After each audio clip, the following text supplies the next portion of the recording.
everybody, JC here with another TNI toy review. And today's review is in association with MarvelousNews.com, your #1 news source for everything Marvel. And for today's review, we're going to be taking a look at the brand new Marvel Legends 6-inch Spider-Man 2099 modern version from Hasbro. Now this figure comes packaged in the same style packaging we've been seeing with all the Marvel Legends. You've got the Legends series logo up at the top, the black box, the figure's clearly displayed. Down below you have the Spider-Man logo. Because this one shares the same packaging as Spider-Man UK or Spider UK, it's listed as Multiverse Spider-Man, and then on the sides of the packaging we have artwork for Spider-Man 2099 on one side, Spider UK on the other side, and then on the back of the packaging we have an image of both figures, a brief bio, and then down below a look at all the figures in the wave that you need to get in order to complete the Sandman Build-A-Figure. Alright, let's get this open and take a look at what's inside. Okay, so here's a look at the figure outside of the packaging. Now the only accessory that this figure comes with is the left arm for the Sandman Build-A-Figure. Now I already did a review for the Sandman Build-A-Figure the other day, so if you haven't checked that out, please be sure to do so. So for the figure itself, this appears to be another new mold that we're seeing in this wave, and I like the overall look of the figure. I'm quite honestly not that familiar with Spider-Man 2099 with this new costume.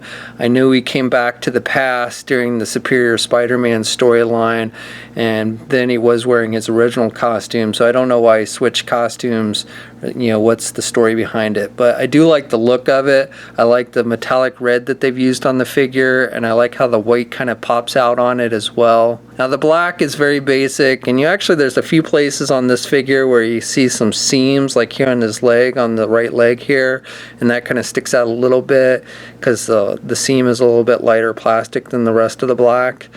And then again up here near his thigh a little bit. You can see the seam on the left leg as well, but it doesn't stick out quite as badly. So that's probably my only complaint with the figure, and that's not really a major one, but just wanted to point that out. I like the little line detail under his armpits here on the costume, so I like that detailing. And then he's got these little things that stick out on his arms, and these are done with just kind of a soft rubbery type material. The detailing on the head sculpt is pretty nice. I like how the red portions of the eyes are sculpted, and then you've got this little bit of line work on the front of the mask, so I like that look. He's got a little bit of blue that sticks out here on his shoulders. And again on the back I like the white and the red and how that pops out on the black. And then on the feet he's also got some blue markings.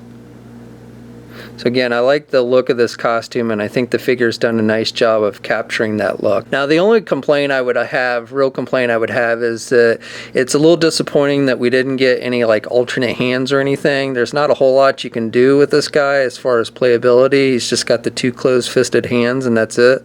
So that's a little disappointing that we didn't get alternate hands. You can see on the hands he has some white, some red marks on there as well. So again, nice detailing overall, but it would have been nice if they'd included some extra hands or accessories so that you could do a little bit more with this guy. So this figure stands around 6 1/4 inches tall, not quite 6 1/2. Here's a comparison with the Spider UK figure also released in this wave that we looked at last week, and you can see Spider UK is a little bit taller. And finally, here's a comparison with some other Spider-Man figures that use the pizza-eating Spider-Man mold. And I do apologize, I don't have the classic Spider-Man 2099 figure to give you a comparison with. For some reason, I never ended up picking that one up. For articulation, you can turn the head to the left and to the right. It's on a ball hinge joint, so he can look down pretty good, and he can look up good as well. Arms attached with your standard ball hinge joint at the shoulder, so he can get his arm out good. He's got good rotation there at the shoulder. He's got a butterfly joint, and he's got pretty good motion there with that butterfly joint. He's got a bicep swivel. He's got double hinged elbows, so he can bend his elbows about that much. He's got swivels at the wrist and then hinges on the hands, so he's got good up and down movement with the hands. He's got a midsection ab crunch joint, so he can crunch down good. You get that clicky noise, and he can look back there at the midsection. He's got a waist swivel. You also get clicky noise with that. Legs are attached with ball joints, but he can only do the splits about that much.